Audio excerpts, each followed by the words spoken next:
Welcome back to Vikram tutorial. आपका सभी का स्वागत है आपके चहेते चैनल विक्रम ट्यूटोरियल पे। हम आज पढ़ेंगे गैस लॉ और ये आपको स्टेट्स ऑफ मैटर में मिल जाएगा। तो पहला है बॉयल्स लॉ। इसमें ये कहता है according to this law at constant temperature the volume of gas inversely proportional to its pressure. Mathematically हम कह सकते हैं V directly proportional 1/p at constant T. यानी कांस्टेंट टेम्परेचर पे जो वॉल्यूम होता है गैस का वो प्रेशर के इन्वर्सली प्रोपोर्शनल होता है। यानी कह सकते हैं बी जो होता है डायरेक्टली पर यानी प्रोपोर्शनल टू 1/p।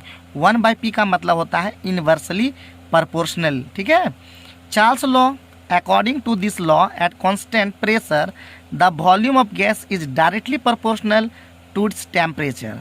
मैथमेटिकली उसी तरह हम कह सकते हैं भी directly proportional T at constant P.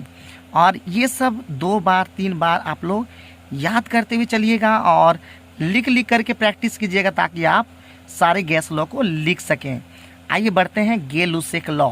According to this law at constant volume the pressure of a gas is directly proportional to its temperature. Mathematically हम कह सकते हैं P directly proportional T at constant V. And last Avagadro law. According to this law, at constant temperature and pressure, the volume of a gas is directly proportional to its mole. Mathematically हम कह सकते हैं B directly proportional n means mole at constant P and T। इसी को कभी कभी आपके teacher लिखा दें ऐसे: equal volume of all gases under the same condition of temperature and pressure contains equal number of molecules। वही चीज़ कह रहा है बट इन डिफरेंट वे। ठीक है। तो उम्मीद करते हैं ये वीडियो आप लोग के लिए हेल्पफुल हुआ होगा और आप लोग एकदम डेफिनेशन याद करते हुए चलिएगा, सारे लॉ को याद करते हुए चलिएगा। Thank you.